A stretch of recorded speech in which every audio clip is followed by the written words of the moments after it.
When an ancient grimoire is unearthed beneath the ruins of Salem, a heavy mist descends over the town, and a hooded figure emerges, claiming to be a resurrected witch from the 1692 trials.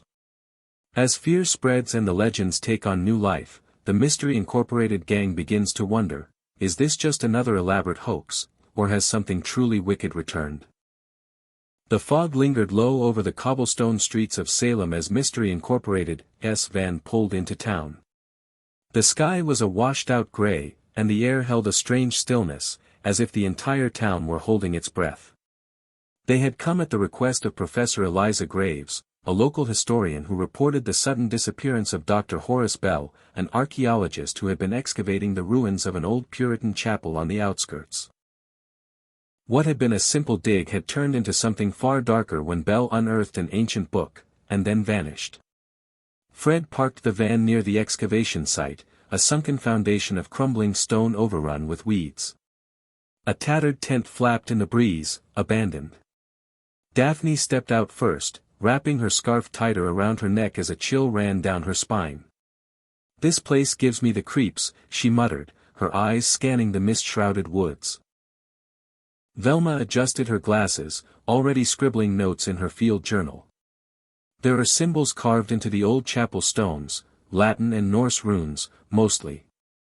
Not something you'd expect from your typical colonial church." "I think we should be anywhere else," Shaggy whimpered, clinging to Scooby. "Like, preferably somewhere with sandwiches and no ancient curses." "Ruha," Scooby agreed, tail tucked between his legs. Fred took the lead, climbing down into the excavation site. Near the chapel's collapsed altar, half buried beneath the debris, was a heavy wooden chest wrapped in rusted chains. The lock was snapped open, and inside lay a massive leather-bound tome. Its cover bore a crude emblem, a serpent swallowing its tail, encircled by 7 runes. "Is that the book that caused all the fuss?" Daphne asked. Velma nodded grimly. "It's not just a book, it's a grimoire. A spell book. And according to Professor Graves, it shouldn't exist." All copies were supposedly destroyed during the witch trials. As the gang examined the strange artifact, the temperature dropped noticeably. A gust of wind blew through the ruins, carrying with it the faint sound of whispering voices, though no one else was around. That night, back at the inn, the gang gathered in the dimly lit lounge, their laptops open and papers spread out across the coffee table. Velma had begun translating the book's contents, but the runes didn't match anything in her usual references. "These aren't normal sigils," she said. "They're a hybrid of Nordic and early American witchcraft. It's like someone deliberately combined traditions to create something new." Suddenly, a commotion erupted outside. People were gathering in the town square, murmuring in fear. Fred and the gang rushed to see what was happening. There, at the center of the crowd, stood a tall figure cloaked in black robes, their face hidden beneath a veil of tattered linen. They raised an arm and pointed toward the old chapel ruins. "I am Abigail Hawthorne," the figure intoned, voice echoing with unnatural resonance. "Wrongfully burned. Eternally bound. The blood of the innocent awakened me, and now the portal shall open once more." Gasps and screams rippled through the crowd. Someone fainted. A child cried. The figure disappeared into the fog as mysteriously as they had appeared.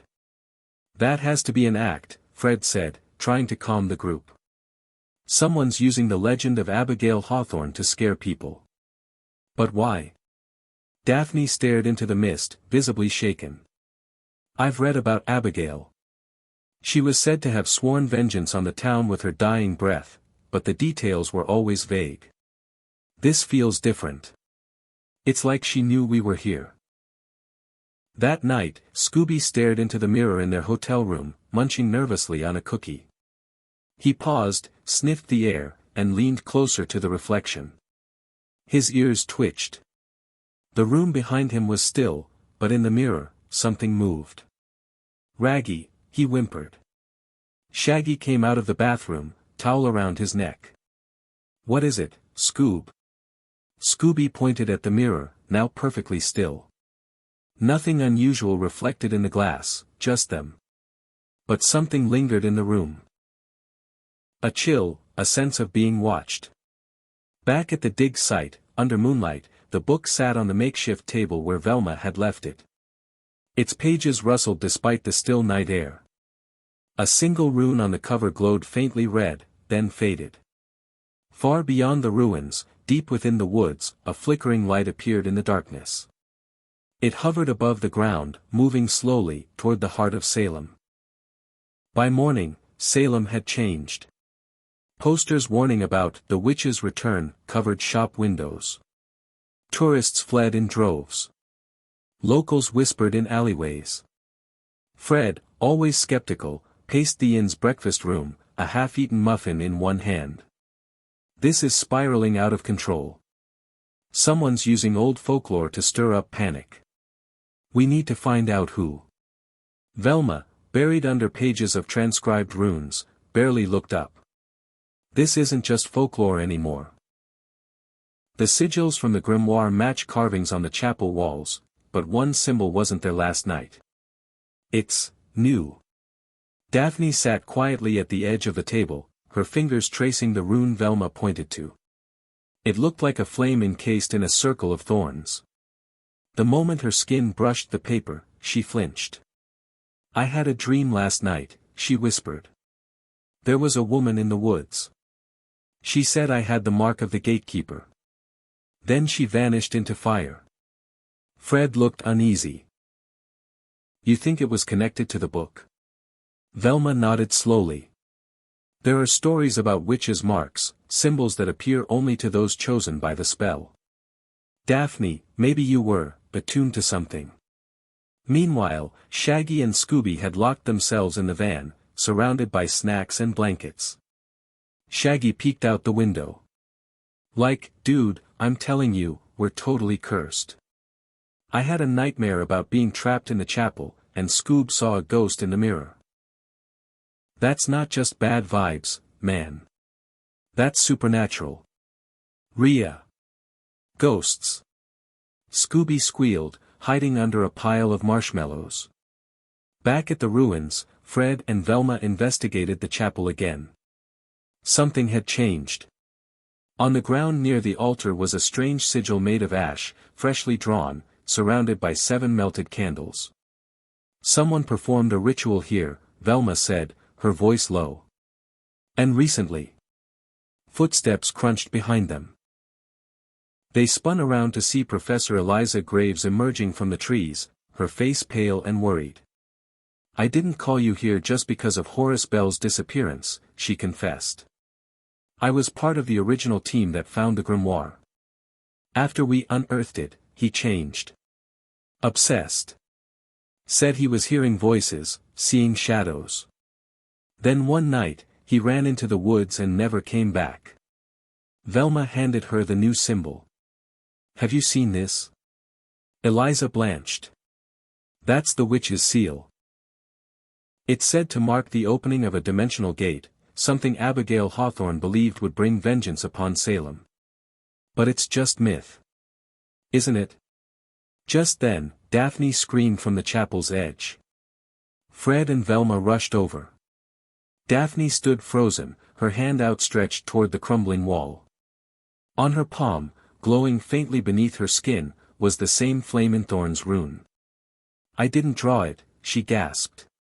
It just appeared. Something's targeting you, Fred said. We need to figure out why. That evening, the gang gathered at the inn to regroup. Velma mapped out the symbols from the grimoire alongside historic accounts of Abigail's trial. According to old transcripts, Abigail was accused of using forbidden marks to summon a shadow realm. But there was no record of her death. Instead, it was said she disappeared in flames before the townspeople could burn her. She escaped, Velma whispered, into something else. Maybe a realm we don't understand. Fred stood. We have to go back into the woods. That's where this all leads. No way, man, Shaggy said, clinging to Scooby. That place is Ghost Central. Would you do it for a triple-decker Esmores sandwich? Daphne asked, trying to smile. Scooby tilted his head. Rokai, that night, lanterns in hand, the gang entered the woods beyond the chapel. The trees thickened unnaturally, and the air grew colder with every step. In the distance, a rhythmic hum pulsed, low, steady, and ancient. Daphne touched her chest. It's pulling me. I think the mark is guiding me. They reached a clearing where stone markers circled a dead tree. Beneath the roots, partially covered in moss and dirt, was a door of black wood, etched with the same runes from the grimoire. Velma swallowed hard. This might be the portal. Suddenly, a voice echoed through the clearing, hollow and everywhere at once. You have opened the gate, Keeper of Flame. One step more, and you awaken the realm of ash. The ground shook. The rune on Daphne's hand burned brightly. The black door creaked open by itself, and behind it, only darkness. The black door groaned wider, revealing a staircase that spiraled downward into an unnatural void. No light touched the space beyond, and yet the flame-shaped rune on Daphne's hand glowed like a beacon. The gang hesitated at the threshold, breaths shallow, as a warm, sulphurous wind curled up from below. Velma adjusted her glasses, her voice shaking. We're standing at the boundary between dimensions. This is no longer folklore. This is an occult architecture designed to connect realms. Fred looked down the stairs, jaw tight. And someone, or something, is trying to use Daphne to open it completely. Despite their fear, they stepped inside. The moment they crossed the threshold, the air shimmered and the world behind them snapped away like broken glass. They now stood inside a gray, ashen corridor, lit by torches that burned with blue flame. Whispers echoed around them, some ancient, others disturbingly recent. Like, I think I just heard my mom tell me to clean my room, Shaggy muttered. Ruro, Scooby whimpered. This is worse than the haunted amusement park. As they ventured deeper, the hallway widened into a cavernous chamber. Statues lined the walls, grotesque figures cloaked in hoods, with their mouths sewn shut. At the center stood a massive obsidian obelisk. And floating just inches above it was the grimoire, its pages turning as if read by invisible hands. Velma gasped. This is the heart of Ash. It's the place the legends speak of, the prison of Abigail Hawthorne's magic. Then came the sound of footsteps, soft, deliberate. From behind the obelisk emerged the hooded figure they had seen in the chapel. Her eyes were entirely black, her skin the color of scorched parchment. You have done well, gatekeeper, the figure said, voice echoing from everywhere at once. My seal lives within you. You alone can free me. Daphne stepped back, trembling. I didn't choose any of this. You were chosen, the witch said. Marked by blood older than Salem itself. Do you think it coincidence your dreams led you here? That you feel the call when others hear only silence? Fred stepped between them. If you're Abigail Hawthorne, then you've been manipulating this town, and Daphne, through fear and superstition. The witch smiled coldly. What is fear, if not truth in its rawest form? Velma whispered, this is a containment field. If the wrong sigil is drawn inside this realm, the seal will break and the magic will spill into our world. Daphne clutched her arm. What if I've already started it? The ground trembled slightly. The obelisk pulsed with red light.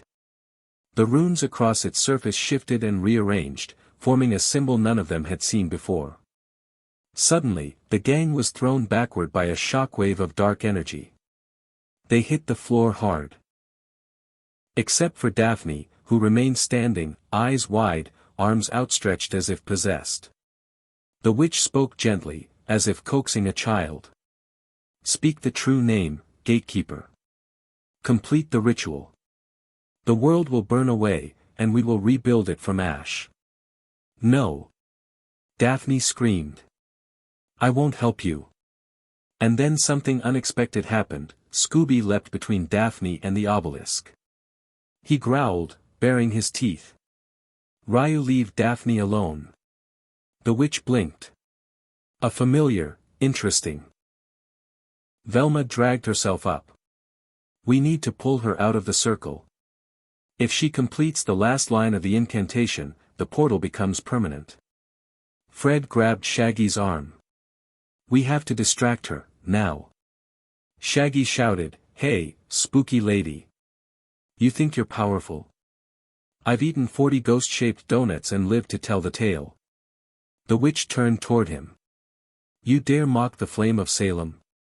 While she was distracted, Fred rushed forward and pulled Daphne from the center. The obelisk flared in protest, but the rune on Daphne's hand dimmed slightly. She collapsed into his arms, sobbing. I saw it, Fred, a world covered in ash. Cities burning. Shadows with faces. It was real. Velma looked at the grimoire. We have to take it back. If we can study it away from the portal, we might find a way to reverse the mark's influence. But as she reached for the book, the chamber shook violently. Cracks spread across the floor, and fire burst from the statues' mouths. The witch laughed, her voice splitting in two, one old and cruel, the other young and grieving. You may flee now, but you have already passed the threshold. The seal is cracked. And once broken, the gatekeeper cannot be unmarked. The gang scrambled back toward the stairs. Behind them, the portal began to collapse in on itself, but not before the witch whispered something directly into Daphne's mind. Your blood is not your own. As they burst back into the forest, the black door slammed shut behind them and vanished. The woods had returned to normal, too normal. The birds chirped. The sun rose. But none of them felt relief. Fred looked around. Are we back in our world? Velma nodded. Yes. But we didn't stop anything. We just delayed it. Daphne sat on a log, staring at the now faded rune on her hand. She knew me. Not just my name, but something deeper. What did she mean? My blood. Fred turned to the others. We need answers. We need to know where Daphne really comes from, and what the witch wants from her. The silence back at the inn was heavier than any phantom the gang had ever faced. Rain tapped at the windows as dawn broke over Salem, pale and uncertain. Velma pored over ancient texts and digital archives, her brow furrowed. Fred paced near the fireplace. Daphne sat unmoving, staring into the flickering flames, her mind still echoing with the witch's words, "Your blood is not your own." Shaggy set down a tray of untouched sandwiches. Maybe she meant it metaphorically, right? Like poetry. Right? Or maybe it's cursed blood, Scooby muttered, tail between his legs. Velma finally looked up. I found something. She laid out a scanned document aged with creases and blood-colored ink. A family tree. Hidden in a locked archive of the Salem Historical Society. Abigail Hawthorne had a sister, Margaret. According to these notes, Margaret fled Salem after the trials and settled in Europe. Her descendants vanished from record. Until one name reappears in the early 1900s, tied to a strange estate fire in Maine. Fred leaned over the parchment. The Winslow House fire. Velma nodded. Daphne's mother was born Daphne Winslow. All eyes turned to Daphne, who blinked, stunned. My mom never talked about her past. She died when I was 12. My father said it was too painful to revisit. Velma continued, Abigail's bloodline survived. Through Margaret. Through Daphne. That's why the seal responded to you. You're not just any descendant, you're the last living heir of the Hawthorne line. Daphne stood slowly, her face pale. I don't want this. I didn't ask for this. I don't want to be part of some curse that lets monsters crawl out of ancient books. Fred stepped closer. You're not a monster. We'll figure this out together. But before anyone could respond, the lights flickered. A low hum filled the room, like chanting beneath the floorboards. A burst of wind slammed the windows open, scattering pages everywhere. Then came a voice. A whisper. Only Daphne heard it. Fire answers fire, child. The mark returns with choice, or without it. Daphne clutched her temple, staggering. Images flooded her mind, burning forests, shadowy figures bowing before her, and her own face, older, hardened, crowned in flame. Then, just as quickly, it was gone. Velma helped her to the couch. You've been psychically linked. The portal didn't just touch your body, it touched your memory, your bloodline. Fred's phone buzzed. There's been a break-in at the Salem archive. They stole a box labeled Ashen Relics. The description matches artifacts from the Hawthorne estate. Velma narrowed her eyes. Someone else is trying to complete the ritual. Someone who knows about Daphne's connection, and needs her to finish what Abigail started. Daphne shook her head. We need answers from the source.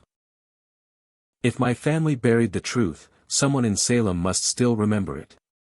Shaggy raised a trembling hand. How about the creepy guy in the antique shop who told me my aura smelled like burnt cinnamon? He said he'd seen Abigail once. Velma's eyes lit up. That's Ezra Morthane. He's a local historian, and was suspected of grave robbing in 1983. Fred grabbed his keys. Then he's our next stop.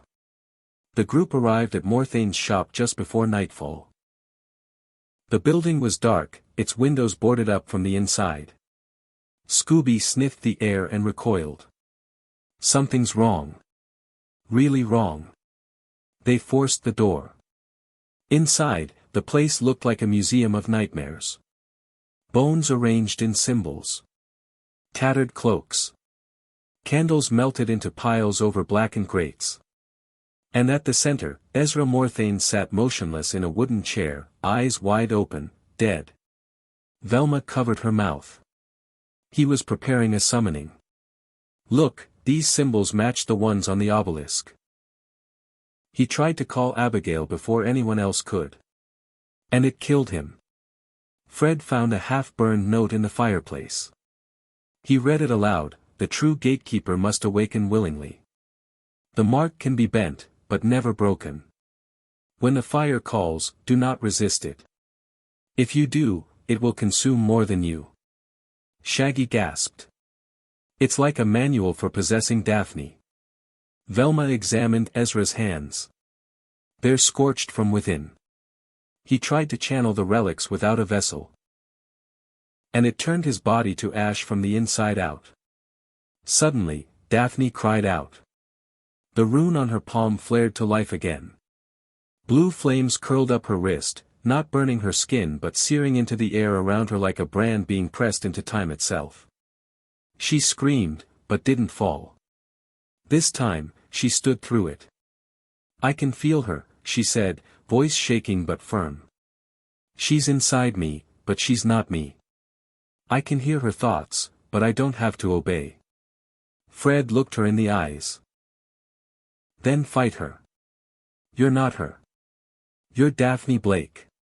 A gust of wind slammed the door shut. The flames in the shop snuffed out, except for the one burning in Daphne's hand. She turned toward the others, her expression now calm. Determined. She's afraid. That's why she's pushing harder. She knows I'm not going to finish the ritual, not without answers. We're going back to the place it all began, Abigail's burial site. Velma's jaw dropped. The grave was sealed centuries ago. It's beneath the foundation of the oldest church in Salem. Fred nodded. Then we dig. The old Salem church stood like a wound stitched shut with ivy and stone.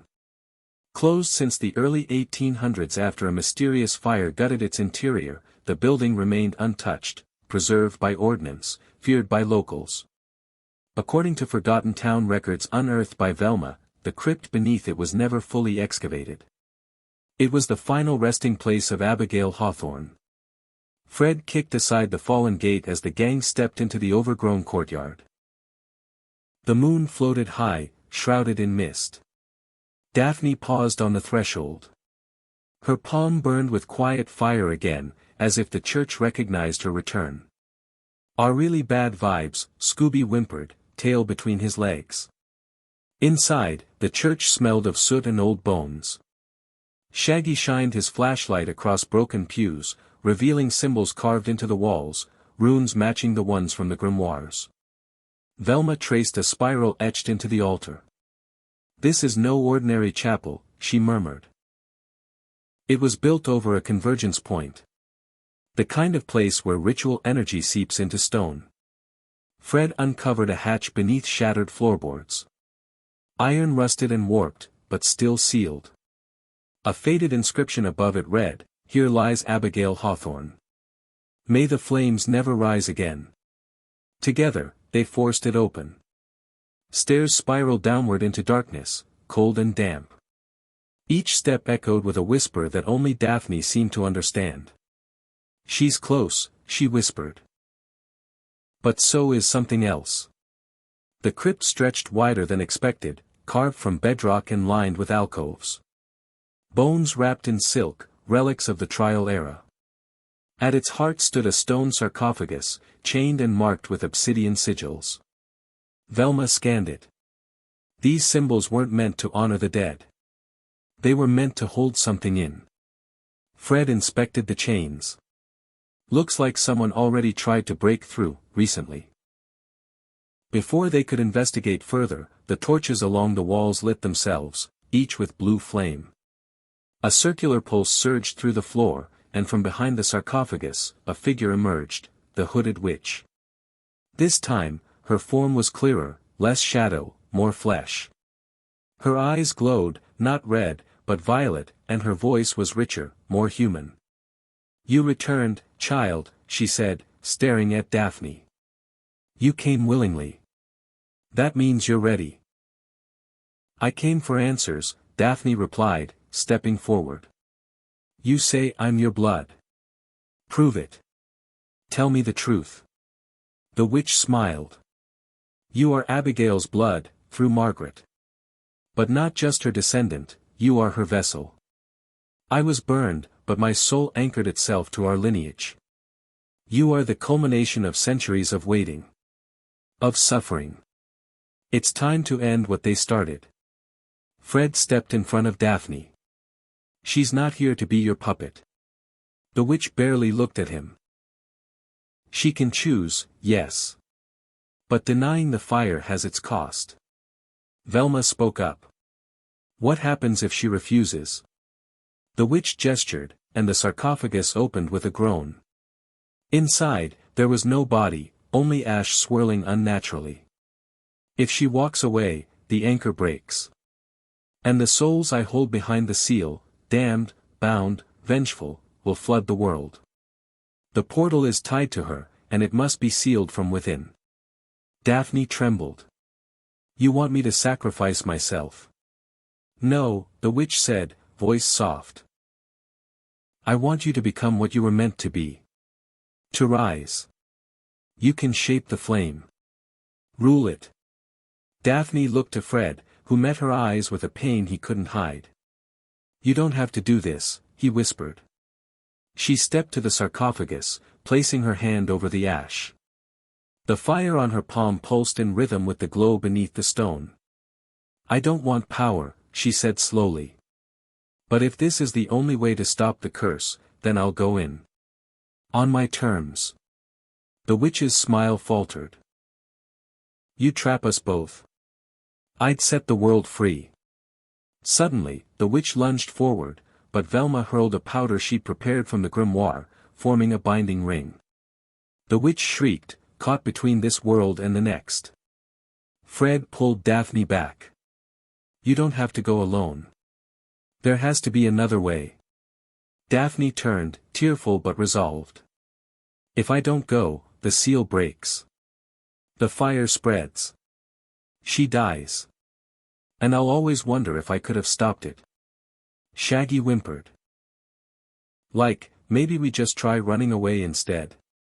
No, Shaggy, Velma said gently. This is bigger than us. Daphne stepped back into the circle. Let her in. The flames burst around her, not burning, but transforming. Her eyes turned violet. Her hair shimmered with streaks of ember light. The witch screamed, and in that moment, Daphne seized control. Not possessed. Not overtaken. But ascended. I am not Abigail, she declared. I am Daphne Blake, and I end this now.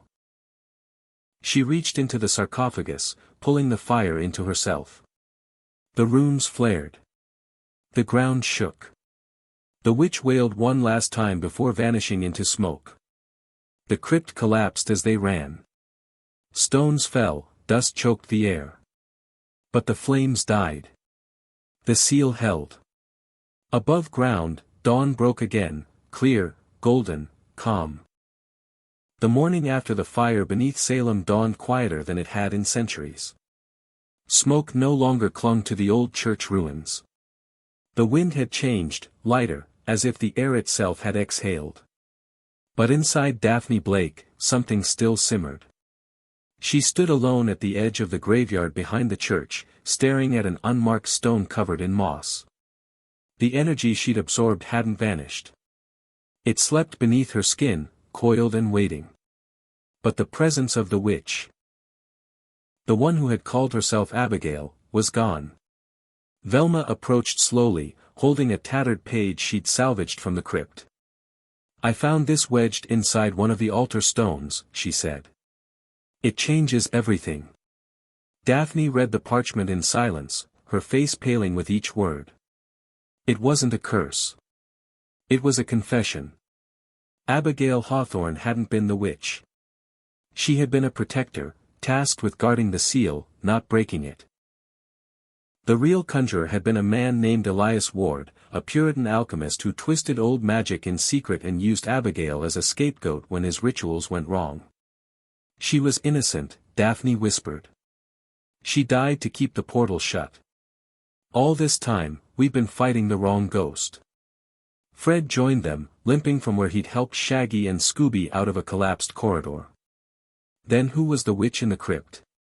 Velma's eyes narrowed. A shadow that fed on fear. Something born from the portal itself, given shape by the town's guilt. It used Abigail's face because that's the story Salem believed.